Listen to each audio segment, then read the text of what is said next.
Good evening and welcome to our June 2nd, 2026 Committee of the Whole meeting of the Exeter Township School Board. Would you please rise for the Pledge of Allegiance?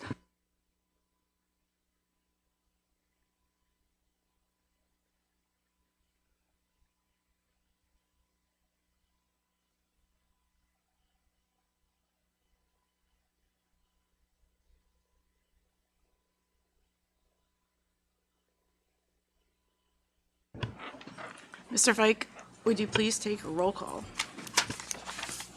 Julia Schaefer, Here. Dr. Ann Herring, Dr. Andrea Battler, Present. Deborah Bloom, Present.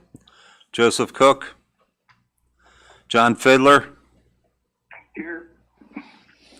Jason Mell, In attendance. Travis Odom, Anne Marie Grill, Here. 6 present, 3 absent.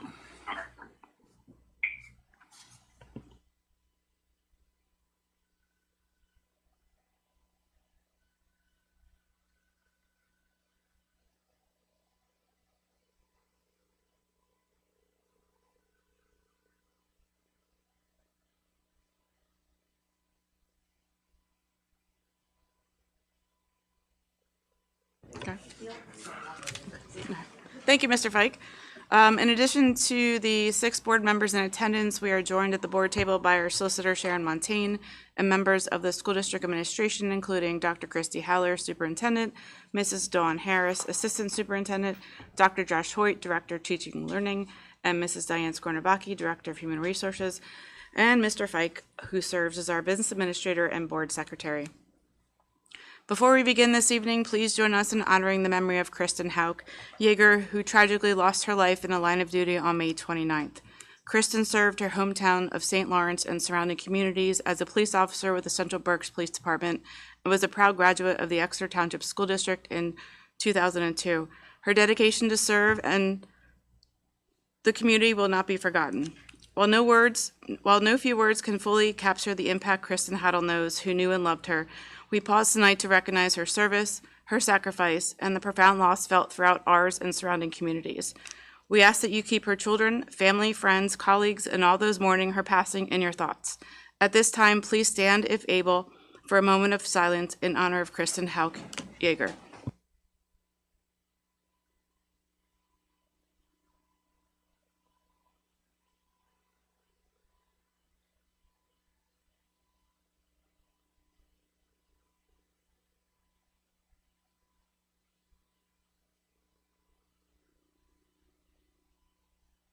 Thank you.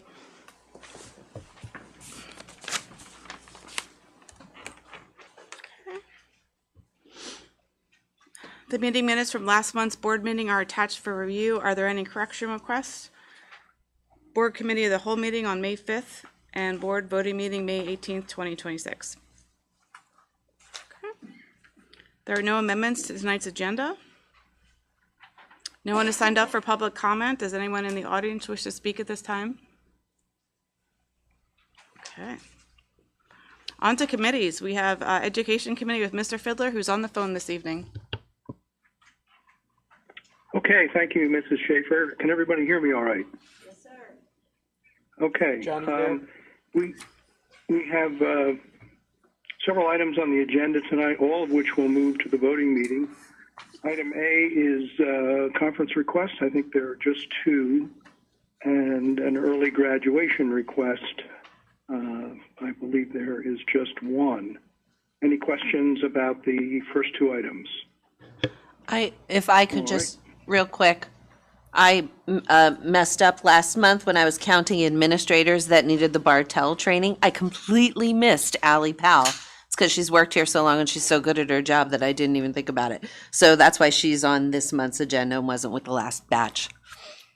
Mrs. Harris, can I just ask a question about the Bartell? Is that an annual thing that we expect, or is this just a one-time? One time. Okay, thank you. All right, any other questions? We'll move to item C, Sapphire K-12 or Sapphire K-12 Incorporated Agreement.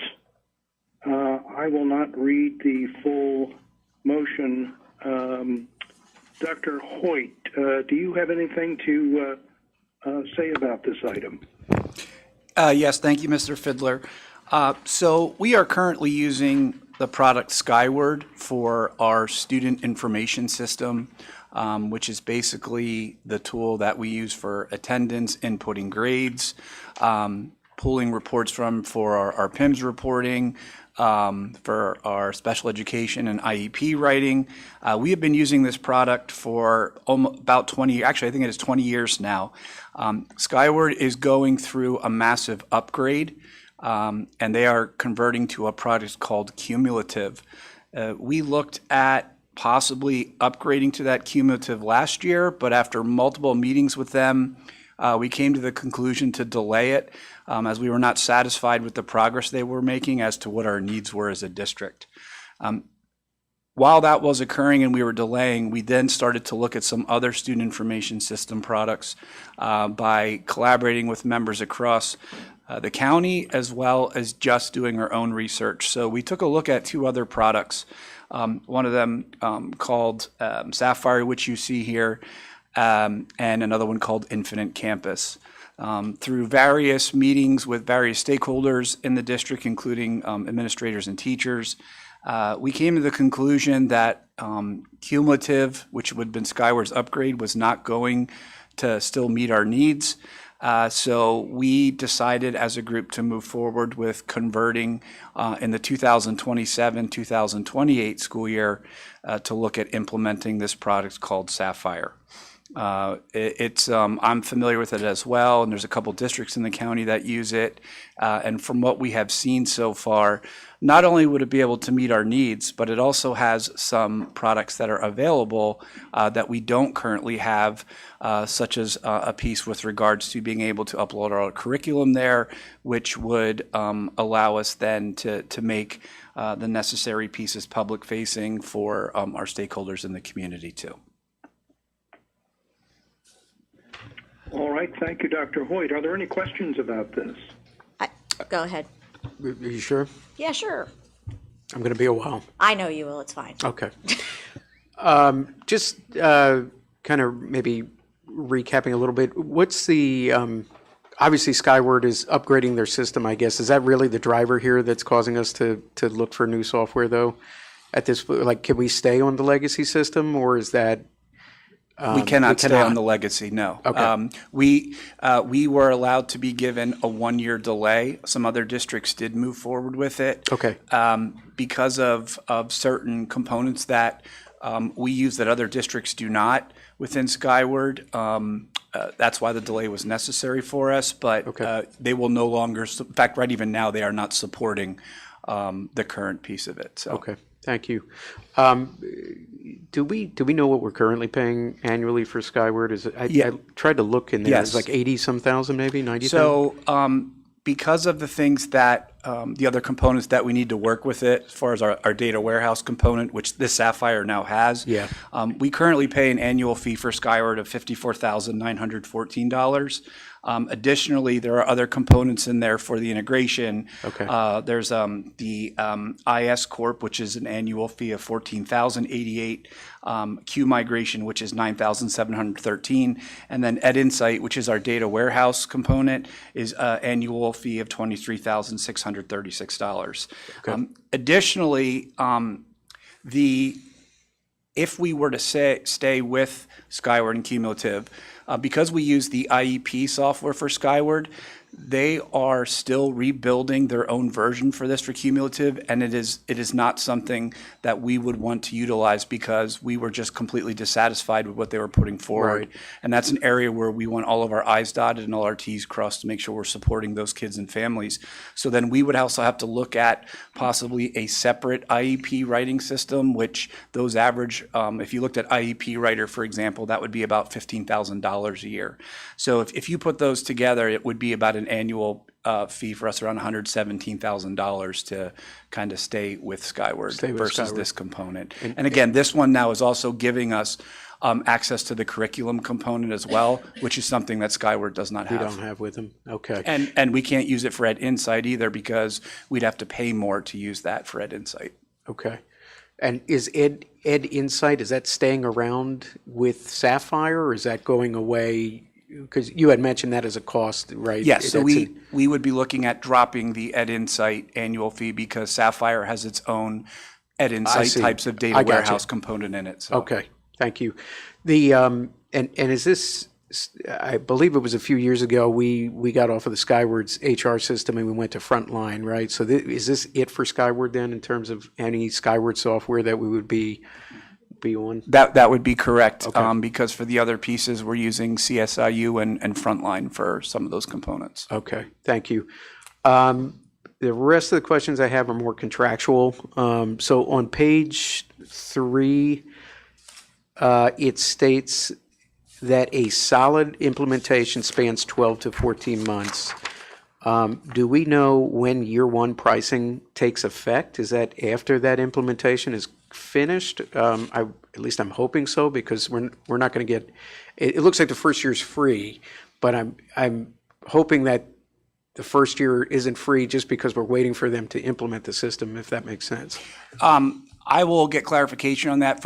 My understanding is that $70,000 onboarding fee is where you start the process of doing things. Then we would start trainings next year with certain stakeholders so that, we would have a lot of the back end things up and running. Sure. And then for 27, 28 is when the system would go live for families, teachers, and where we would do everything. Yeah. But I can get some clarification on that Thank for you. Yep. Yeah, it's the annual license fee where it said the first year was free, I think, and then it goes on to whatever the 90-some thousand, I think, each additional year after that.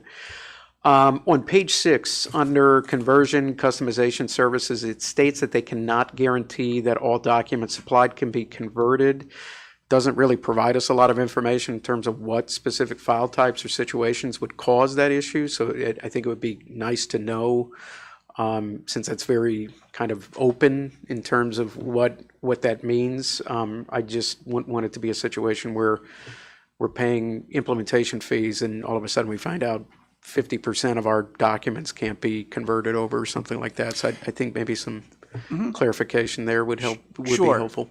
So I had an opportunity to meet with them with 3 of the different stakeholder groups. So one was with the principal side of things to see what scheduling looked like. Another side of things was to look like intervention, special education, and such. And then the other piece I got to look at was the data warehousing piece. The majority of the things that we already have in place are things that are going to be converged. I can't give you a percentage on that, but it has the ability to then, like, we can tell them what fields we want in certain reports, and then from there, those would transfer. In talking with the other 2 districts that currently use this product, they did not have many issues with going with their current system to that with the documentation they'd have, but I can get some more clarity on that. It's more so if you have like very, very sophisticated type file types that you'd be putting in. Sure. But a lot of them are CSV based. A lot of them are also ones that just can be extracted from Skyward and then uploaded within there. So Yeah, just something I want to be sure that we know of. Dr. Hoyt, I also remember them saying that they've already converted other districts, particularly from Skyward to Sapphire. Yes. So they were very comfortable with the types of documents that we have in Skyward and what needed to be converted. Doesn't answer your question specifically as to what, Yeah. but gave us some comfort in Yes. knowing Like that. I said, I just want to make sure if all of a sudden they're doing the implementation and Yeah. the majority of things don't Agreed. come over, or I don't want them to point to the language and say, Yeah. well, we told you We so. told you so. And that's Yeah. that's part of what that year one, like where we would start, is a lot of that is where that's going on. So we have enough time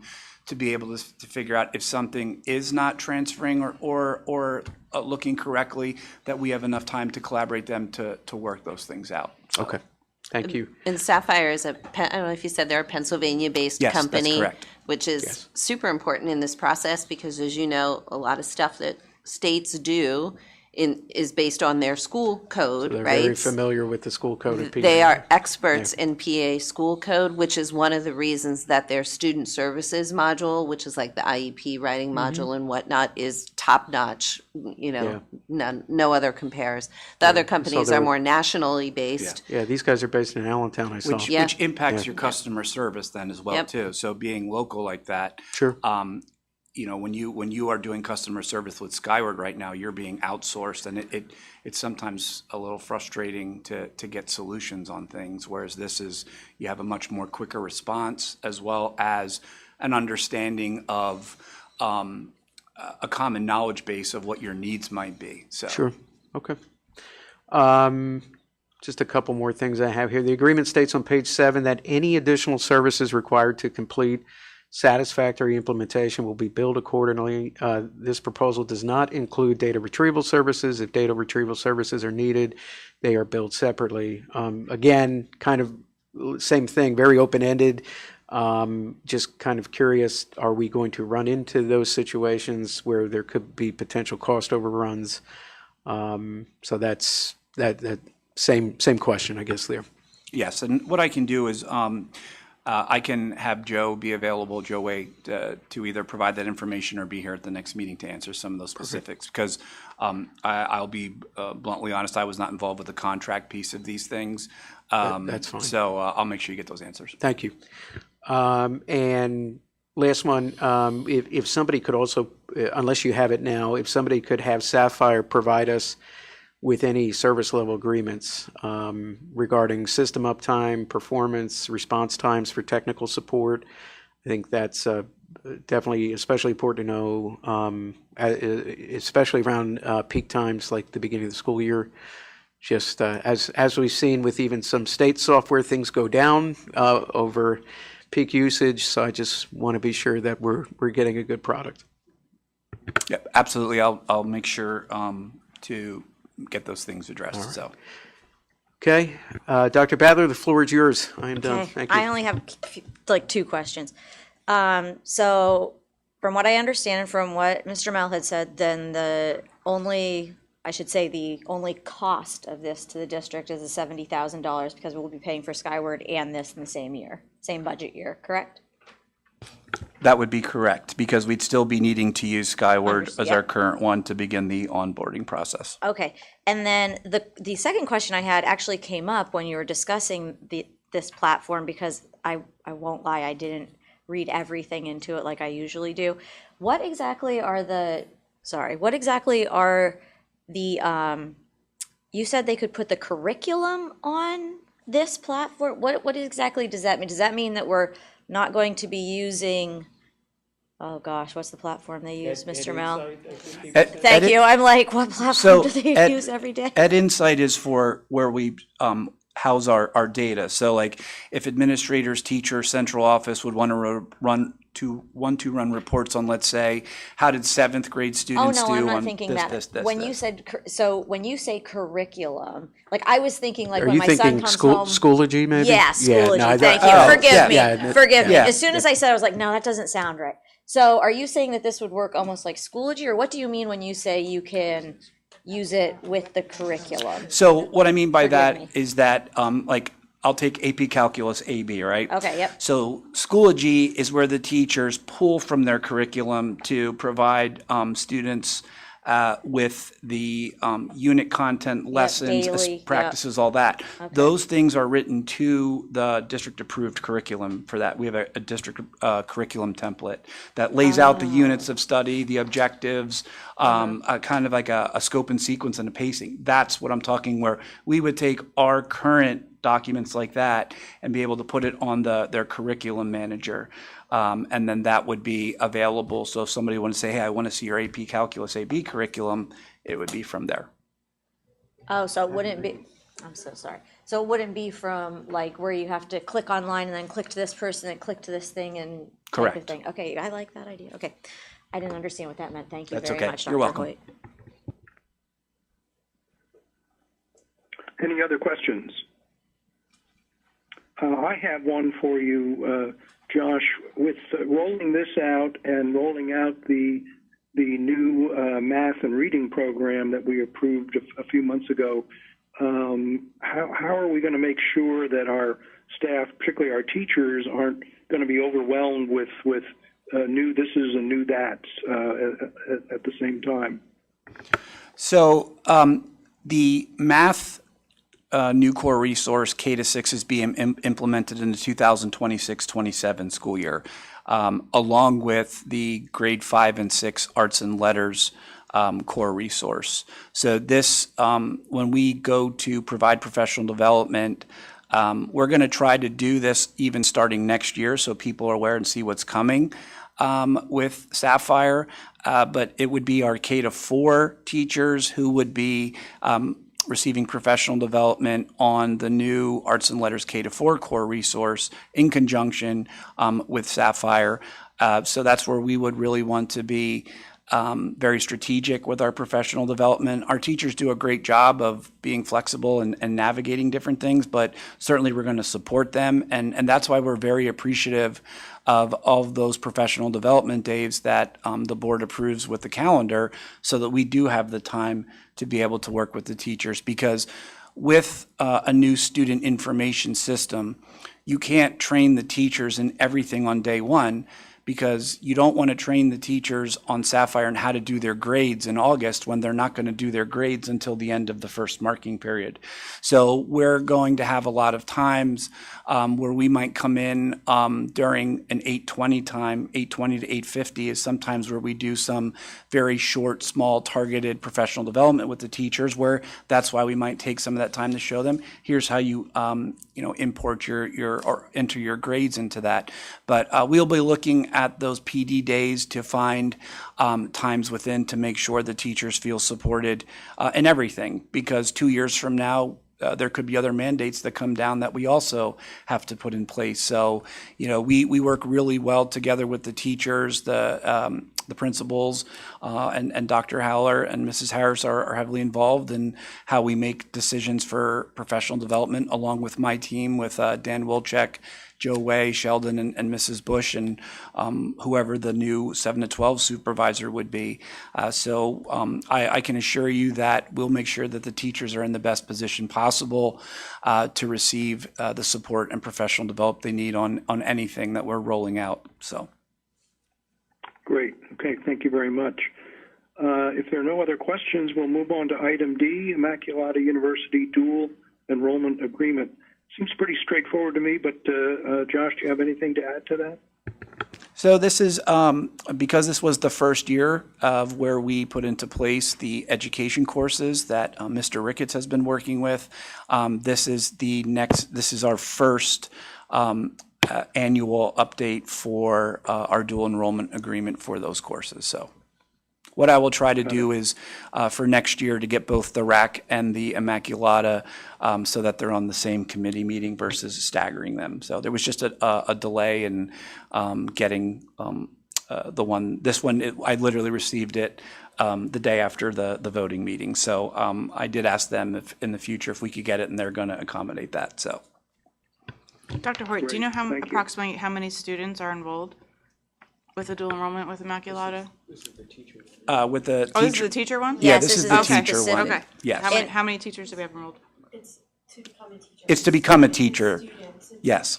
Was it only two? It was, Yeah. what, 2 classes they offered this year? Yeah, so we entered into an agreement with Immaculata to do up to 3 courses, because that's what their state approved for 3 credits per course, and it's towards a teaching certification. So it's just like our RAC courses, but this is specific for teachers, so kids who want to become teachers. And what were the classes? I think the first one that Was Mr. Capstone? Ricketts did was Introduction to Education. There's one on special education, and there's one on use of technology in education. Those are the 3 courses. Thanks. And then along with getting some opportunities to get into classrooms as well. So. Any other As questions to about answering item your D? initial question, Mr. Schaefer, I will get you those numbers off the top of my head. I can't give you the exact number, and I don't want you to call my bluff. So I'll. No, it's okay. No, I'll it's get just you the that numbers. I know that there was a minimum listed, so I Yes. didn't know if we are meeting that minimum or if you know off the top of your head. Yeah, the course is unable to run if we don't reach that minimum. So, but I will get you the numbers. Okay, thanks. All right. Item E, AP Physics 1 and 2 license purchase. I guess, Dr. Hoyt, that would be your item too. Yeah, so I'm currently passing around the AP Physics book What we're doing here is we are ordering 60 hardcover books. We got this quote back in October, and then we're also getting the number you see before you in a 6-year digital licenses there as well. In trying to negotiate shipping, because we received this quote back in October, which was prior to where gas prices were reduced, trying to renegotiate shipping right now would actually increase the cost of shipping. So we're just gonna keep it as is with that for right now. You don't want me driving? Just ask my wife. So okay. But also, too, this is one of the recommended texts for AP Physics. So the teachers, you'll see the rubrics there that got a chance to look at it. Very excited to put this text into place. I would have had this last month. I was just still working on trying to see if we could do anything with shipping, and I went back and forth with the rep. So I have a quick question, if you don't, oh, sorry.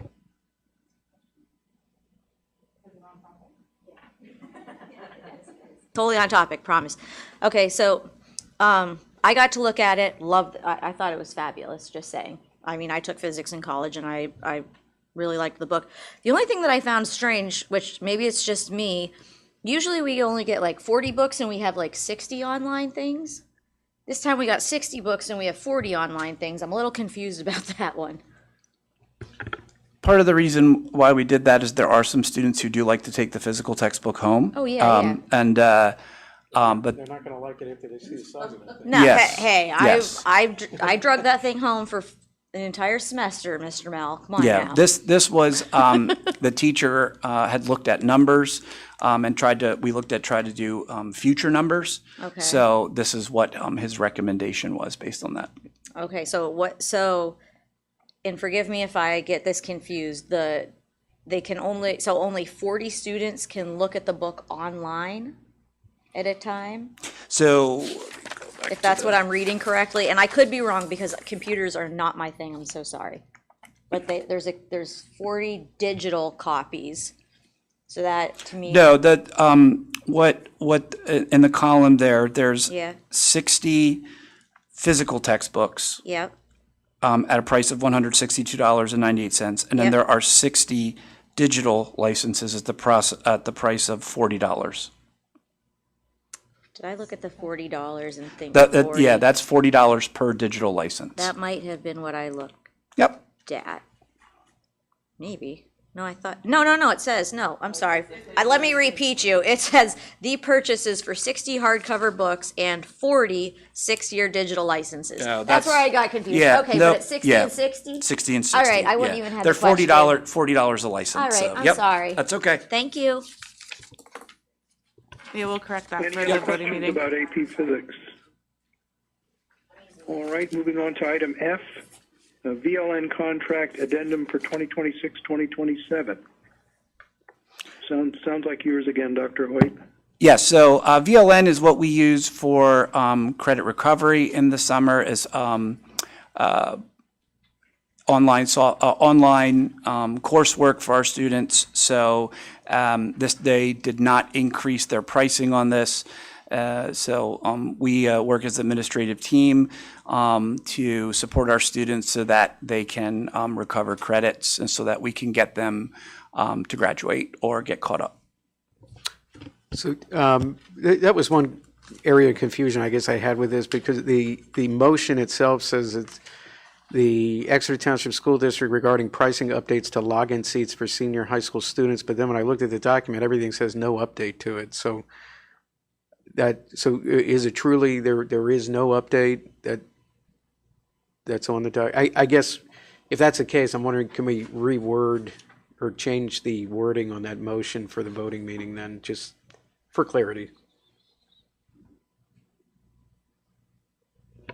You could just call it a renewal. Right. The only thing I saw potentially in the agreement, it was that the district-supported logins, 1 through 50, was bolded to say included in annual network membership fee, so I didn't know if that was what changed. That's what, that's sorry, it wasn't pushed. That's the cap for what we use. That is So- the cap. Yeah, because then once you go over that, that's when there's different pricing tiers for it. But Okay. we hold within that licensing tier there. Okay. And so that's the cost that there was no increase on. Gotcha. Okay, yeah, I would just say if we could change the motion to just say it's a renewal then, and not pricing updates, that just would be helpful. Thank you. Does that mean that only, I don't assume, Andrea, but this is like summer school, kind of? Kind of. I mean, if you're getting your credits back, like, recovering credits. Yeah, I mean, for In a I mean, they're sense. taking it during the summer, yes. Right, right. But it's, for some students, it's Or if they were out sick or. correct. It's some- it's just all a way sorts of that things. we're trying to target students that might have a specific need, and we work with the families and we get them set up. We monitor their progress and such, and it's been a very, very successful program. That's what I was that's what I was Yeah. going to ask, was that it's monitored by our teachers? That's correct. And there's only, or less than, 50 students who need this. Those are the seats that we Currently. purchase, yep. Okay. And then, kids come in and out within there. Mrs. Leonard does a great job of negotiating with them, draws the hard line with them, so. Yeah, I totally believe that. I also, the other question I had was, how is this, and I shouldn't say how is this, no. With our cyber charter academy, do they not offer summer or recovery? Like, say, I don't know, somebody was sick, they were in a cyber charter class, they failed it. Is there not a recovery through that program, or? So our cyber, it's a cyber academy, not just a clarifier, it's not a charter. Right, But, so those, Sorry, cyber academy. yeah, it's okay. You're right. The way it works with there, sometimes students, if they aren't successful in one of those, they might do this. But for the most part, really ECA is set for students to, not so much from a recovery piece, but to continue their coursework per se. And we have students that are working full year round in that piece. Understood. Okay, thank you. You're welcome. Any other questions about item F? Nope. All right. Thank you, Dr. Hoyt. And I suspect that items G and H would fall under Mrs. Harris's authority. Is that correct? That is correct. You're very good at this, Mr. Fiddler. So we have our renewals for our agreements with Bucksmont and River Rock. Those are two of our placements that require the purchase of prepaid slots. If I remember, we have 6 for Bucksmont and 2 for River Rock. And these are for students who have outstanding needs that cannot be met on campus. Mrs. Harris, can I ask a few questions? No, me too, around after this? him. For these agreements, obviously these are renewals, correct? From last year. Did we use all the reserve slots in these agreements this current school year? Yes. Okay. We And use them every year, and Every there year. are times where I will even need to do an additional slot, particularly at Bucksmont. Okay, and I guess this kind of leads into my second question do they offer, I guess, a pay-as-you-go rate, or do you always have to pretty much allocate a slot, and then if you happen not to use that slot, you're still paying for it, right? Yeah, it's a great business model. That is. I think I just found my future career here.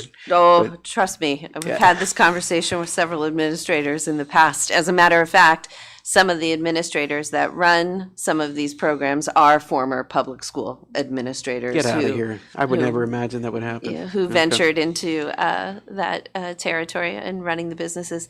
But so just do a quick recap for you. Some of our placements that we utilize do not require that prepaid slot sort of service and model. Yeah. Those are pretty much get your name in. If there's a waiting list, you go on the waiting list. If you strike it lucky, you might get a slot. That's Okay. kind of how they work.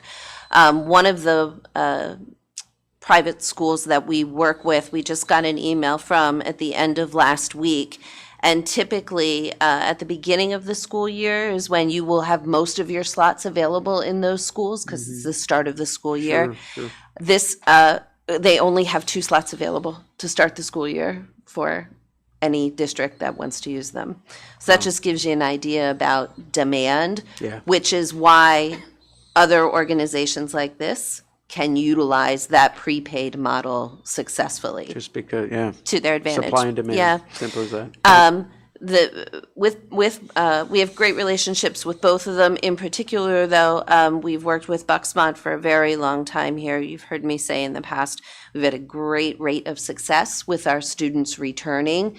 So it is sometimes the case that it is more than 6 students that will fill those 6 slots, if you follow the math during a school year, because they're not necessarily there the whole year. For a variety of reasons, they may need to go there for a couple of months. They have a tremendous amount of success. They meet the criteria for coming back, and then we're actually able to use that slot and recycle it again for another student for the remainder of the year. So it doesn't necessarily equate to number of students as well. Thank you. You're welcome. In both of Thank you, these, Mrs. Harris. Are there any other questions about the tuition agreements? Dr. Badler. quick one. Okay. So I noticed, I don't know if I've ever really realized how far away these are. So are they bused there daily? Yes. Yes. Goodness gracious. But these are actually not that far. We have students who travel much further than these 2 placements on a Than bus Bethlehem? daily. Yes. Do we? Wow, Yes. goodness gracious. Yeah. Okay, sorry, thank you. I just want to make sure. No, I knew you're that. welcome. Where's the farthest one then, actually? Oh, now that's like a trivia question. I Come have to on- ask come Kai. on, Don, here I'll have it to is. ask Kai. Yeah, I don't have anybody in State College. We do. We have students out at the Vista School in Hershey. That's a pretty far drive. I have students down toward Philadelphia. It also depends on the roads you need to take to get there. We were having a conversation about, was it the CCIU the other day, and saying there's no easy way to get there from here, no direct route. So sometimes it's not about the miles, but the time of the ride just because of the roads. Yeah.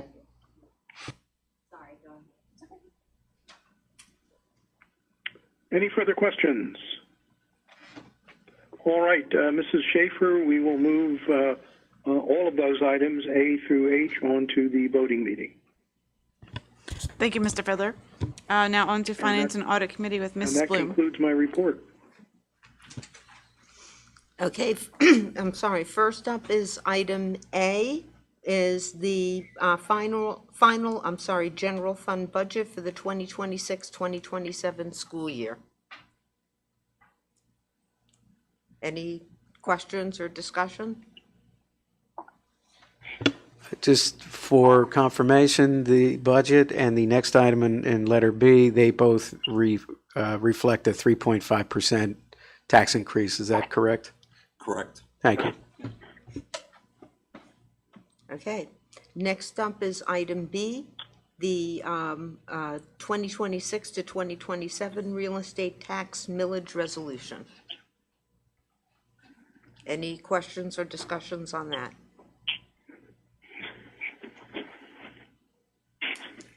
Okay, item C is the 2026 to 2027 per capita tax resolution. Questions or discussions on item C?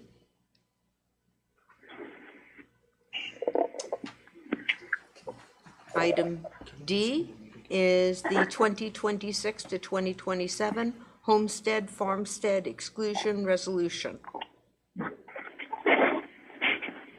Questions or comments on item D? John, could you mute again?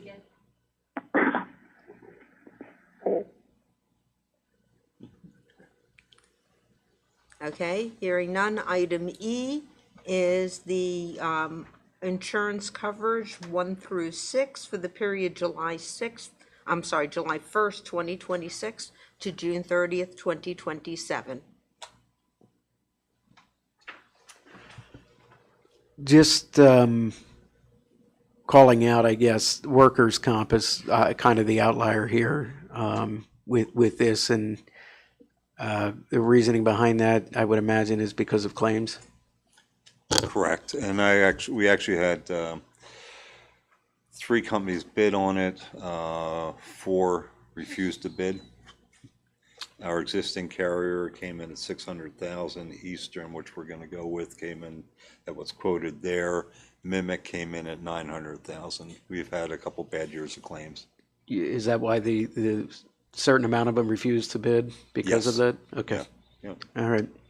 When does that, I don't know if there's an answer to this, but what is the look back period in the claims when I guess we get a fresh start here? Your workers' compensation ratio, if you want to call it, I forget what their actual term is a 3-year modifier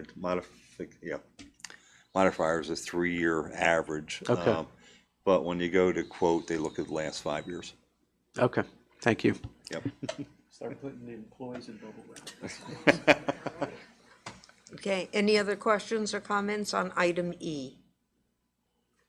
Okay, moving on, item F is the 2026 to 2027 student sports accident coverage. Any questions or comments on that? I just have a quick question. How many athletes do we have that elect this coverage or or use the coverage? This sport accident is actually our coverage on athletes and what do I want to call it? Against the district, is that? Yeah, gym classes, things like that, where we're actually in charge of it. In August is when we come out with the student voluntary accident that they can actually take additional insurance on themselves.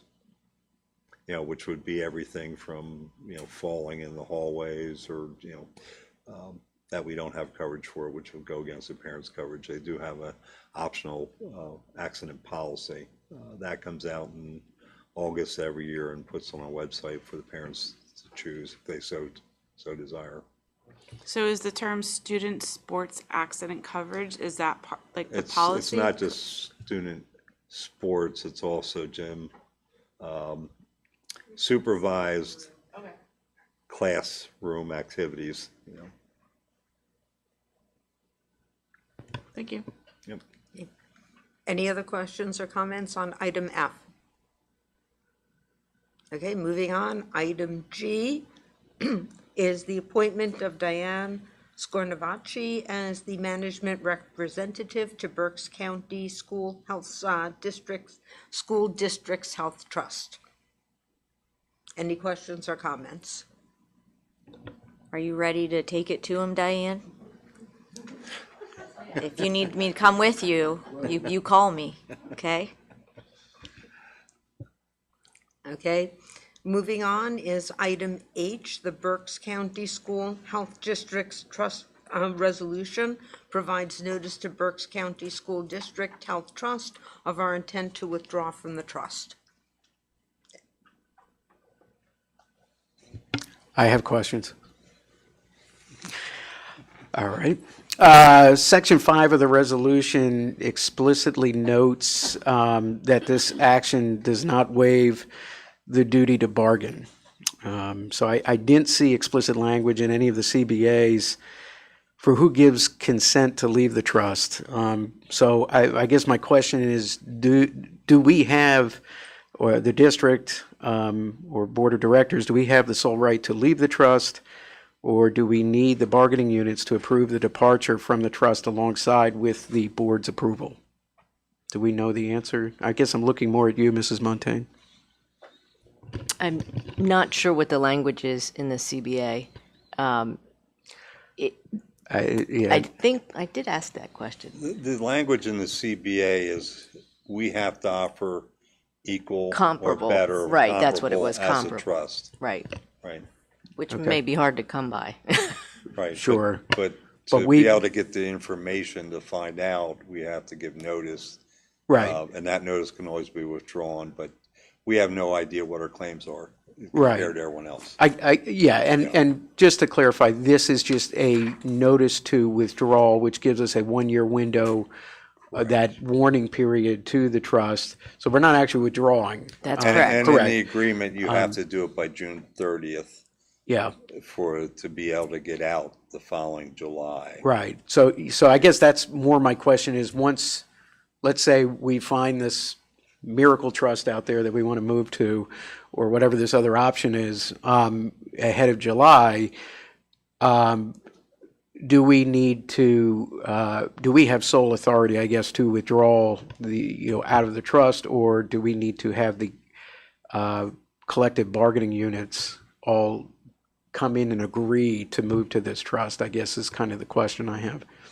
You don't have to have all of the consent of the collective bargaining units, but you have to be able to say, here, we have a comparable alternative. And if you Okay. can't say that, then you would be prohibited from withdrawing from the trust. Okay. Do we, do we introduce, I guess, any risk, maybe alongside of what you just said there? Could the bargaining units file a grievance, for example, if the district moves away from the trust without their consent or without matching whatever that would be? It would be after the fact, and, Okay. and it would be more than a grievance. It would be, might start with a grievance, but it would be, if you didn't get a comparable Could thing. be a legal case? They're gonna grieve, this isn't comparable to what we had. Correct. Okay. Okay. But that would happen after the withdrawal already from the trust, like the action would already Yes. occur. Okay. I guess kind of, and maybe you answered this already, I was kind of looking for elaboration on the bargaining process, what that would look like. It's essentially coming to them and saying, hey, this is what we found from all the fact finding, this is what we want to move to. Right, And then that's kind of informal discussions take place with the bargaining units? right. Okay. Now, I suppose if they really thought you were not offering something comparable, they might try to grieve it before you withdrew from the trust. Right. Yeah, That- I think that there's a possibility that with the resolution, they potentially will grieve that too. Even with just having, Because just if they this notice interpret- resolution? If they interpret the contract language differently than the way the district is interpreting it. Okay. That, some of this kind of falls in line with my next question. Could the implementation be delayed by this negotiating process? So if we present that something to them and they, is there a time frame that we have to follow for the bargaining units to come back with an agreement or some kind of consent to say that, yes, we believe this is a comparable trust or health plan that we There would, really isn't. I mean, Okay. if they're going to sort of proactively grieve, that will set your time frame. okay. Then moving on to section 6, it says the board has reserved the right to rescind the notice. Me personally, and I think you kind of covered this, I think it would be prudent to, establish at least some objective benchmarks in terms of, specific cost savings or targets or coverage benchmarks that we're trying to do this to trigger a decision, either to finalize the withdrawal from the trust or to rescind the notice before that June 2027 effective date. I guess it seems a little open-ended where I don't know what those metrics are that we're looking for to determine that we're either going to leave or withdraw, or I should say rescind the notice. It's going to depend on how difficult the trust is in releasing information that you're seeking. Okay. Who knows what they might try to do to stall that process. I mean, I think your metric deadline is June. What can we do with the trust if they do delay that? Like, is there any obligation they have to get us this information within a certain time frame? I would have to read all the trust documents, so I don't know. Okay. I think it's also important to note that it wouldn't be the administration basically going through almost like a vetting process of potential insurance companies to provide coverage. This is a very complicated process. Sure. So, in all transparency to the board, with this resolution, if you move forward with this, then the next step is that we would need to look at basically a third-party provider to work with us to look at insurance companies, and that does come at a cost. Sure. So just, So is that like a basically broker or something that we would work with to Yeah. investigate? Okay. When would be the latest we have the opportunity to explore options before the board needs to rescind the resolution, I guess, if that makes sense? So like if we're at the end of May and we have not found a comparable trust or provider to move to, do we need to then declare that we're going to rescind that motion in June of next year? Since I would say it would have to be a board motion to rescind the motion. because if we take no action, we withdraw from the trust, correct? Yeah, okay. And does the trust, and maybe you don't know the answer to this right away, but just something to think about, does the trust require a set amount of time to notify that we're rescinding, that we're deciding not to withdraw out of the trust? So that would be one area that I would be, I guess, curious about if they have any stipulation on their side. From the review of the labor attorney, there's nothing in there. Okay.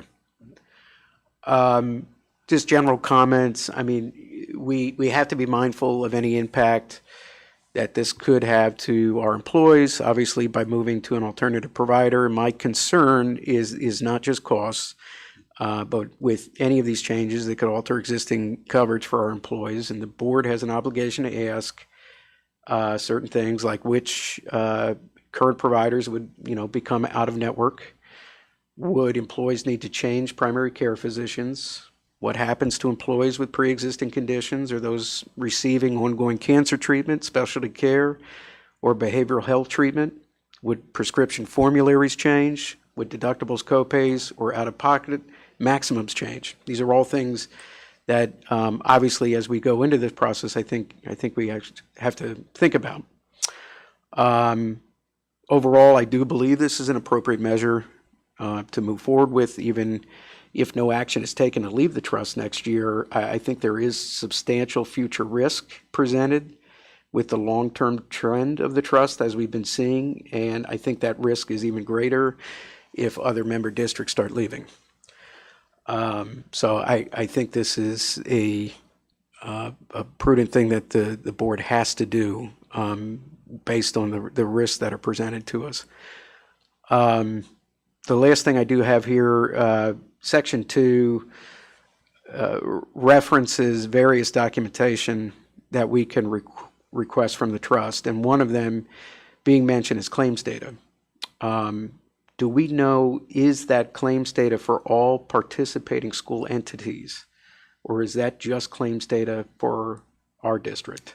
It would be, we would not be entitled to other districts' claims, but right now, we don't know. We could be the worst claims in the trust. We have no idea. We could be the best, That's exactly where I was trying to go with that. And the other thing, when you said about, is it comparable or is it cover? That's what a disruption report does. It looks at every single claim and sees what the new company, if there's anything that would not be covered or covered differently. Yep.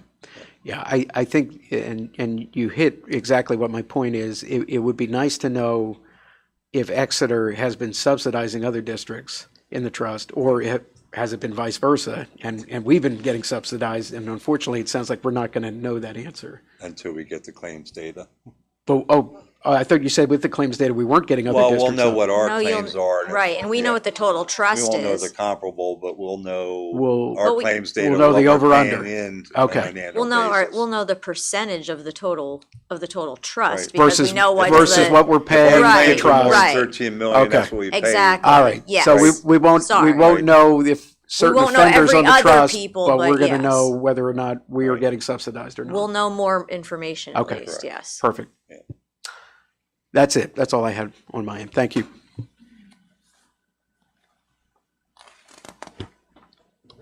Any other questions or discussions on item H? Okay, the last item that I have is item I, 60-month lease and managed service agreements with Stratic Systems for the deployment of 23 multifunction printers. Any questions or comments? Okay, so with that, I believe that items A through D will be forwarded to the June 16th voting meetings, but E through I will be going to the June 9th special voting meeting. Is that correct? I can if you want to set them I earlier. think it's our choice as to what meeting we want to move these to, so we can move them all to next week, or we can move them Well, to the budget stuff you Oh, can't. the budget, no, yeah, so Yeah, so A through D can't, that has to go to the 20-day. so that goes to the window. 16th. Do we need 16th. a voting meeting next week, or can it all get moved to? I guess I'm We have a special voting meeting next I Tuesday. know, I'm trying to understand why we have all these voting meetings. Well, we wanted to try to get, if the board approves the notice of trust, we'd like to get that out in time that they receive it by the 30th in their meetings. Hey, So the special meeting is only for the trust? No, no, there's. No, that's one of the contract, reasons. there's contracts and Contract stuff. stuff that we have to. Yeah. Hiring things, personnel. Okay, so you said A through, But, I'd love to be here. Every Tuesday night, hey. Yeah. I'll bring pizza next time, Jason. so A through D to the 16th. A through D through the 16th and E through I for the 9th. Where's Pie Ho's popcorn, by the way? Yeah, right. Oh, I don't know, I have to find that. Oh, yeah, I don't know. She doesn't know. That's good.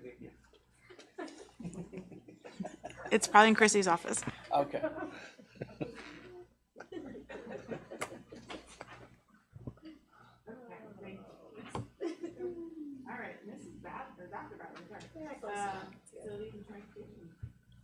You can call me whatever you'd like. It is recommended that the Board of School Directors approves the BCIU classroom lease agreements for the following early childhood programs: Owaton Creek Elementary, 2 pre-K counts classrooms, Jackson Wald Elementary, 1 Head Start program, Lorraine Elementary, 1 Head Start program. I'm going to ask a question of my own. What's the difference between pre-K counts and Head Start? I thought they were the same thing. No, Head Start is for the little ones. They're like 3 years old, and the pre-K is for older students. For the 4-year-olds? Yeah. So Oh. and Head Start, I thought yeah, Head Start was 4-year-olds. All right, thank you. yeah, and the funding is also different. Okay. Just to make a note, though, this the Head Start program was new at Jackson Wald this year, and that will be, or was it last year? Matt was the second year, but this will be the first time we have it at Jackson Wald. So Lorraine. So we're really excited about it. Yeah, they're like babies. They're adorable.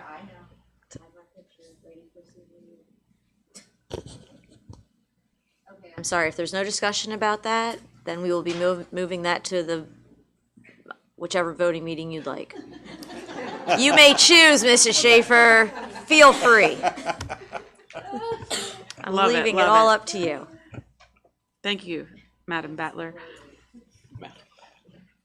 Is that the name you chose?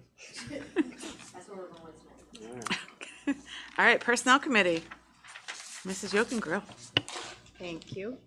We're going to start with, it is recommended that the Board of the School Directors notify Dawn Harris of their intention to retain her as the district's Assistant Superintendent of Student Services for a term consistent with the school code.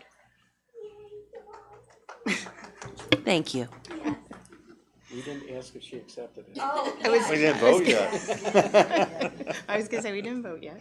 Item B is another contract retention. It is recommended that the Board of School Directors notify Diane Skornavacci of their intention to retain her as the district's Director of Human Resources for a term consistent with the school code.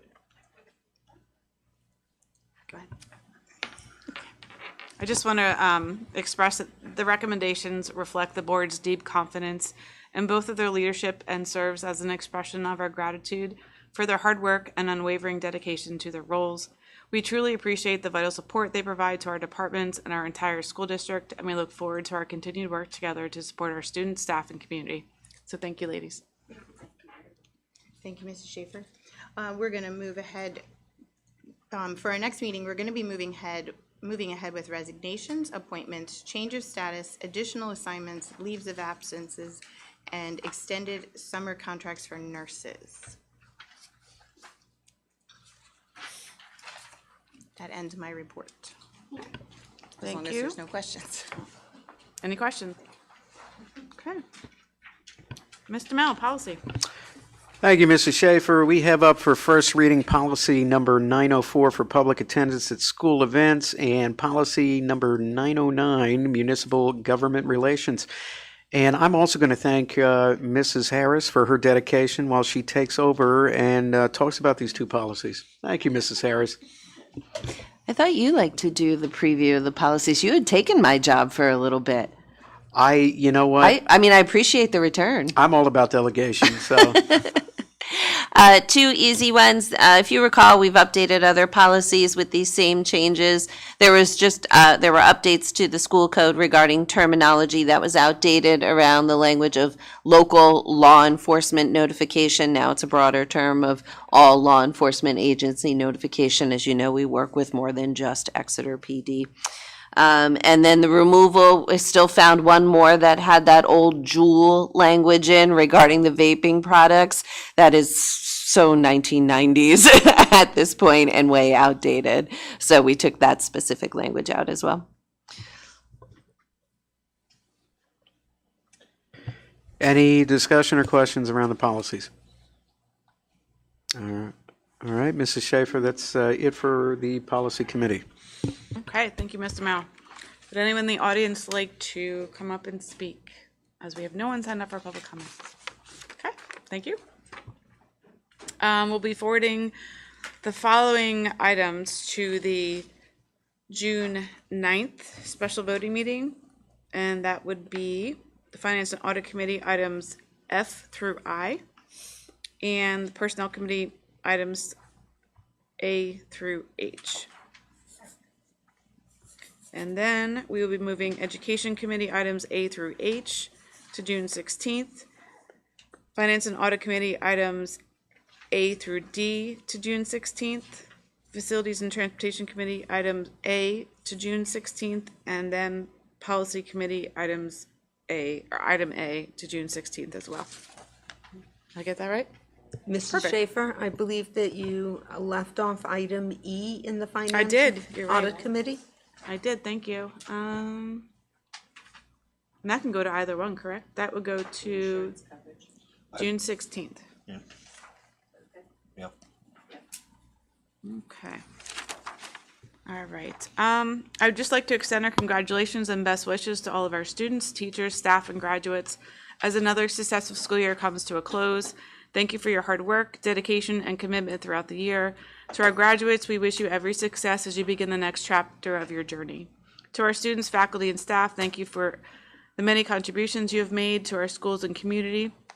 We wish everyone a safe, relaxing, and enjoyable summer filled with opportunities to rest, recharge, and make lasting memories. And we look forward to welcoming everyone back for another great school year in August. Are there any other board members who wish to be heard at this time? Okay. Our next meeting will be a special voting meeting on Tuesday, June 9th at 7 p.m. and our regularly scheduled voting meeting on June 16th at 7 p.m. If there's no objections, we'll adjourn the meeting. Hearing none, meeting is adjourned.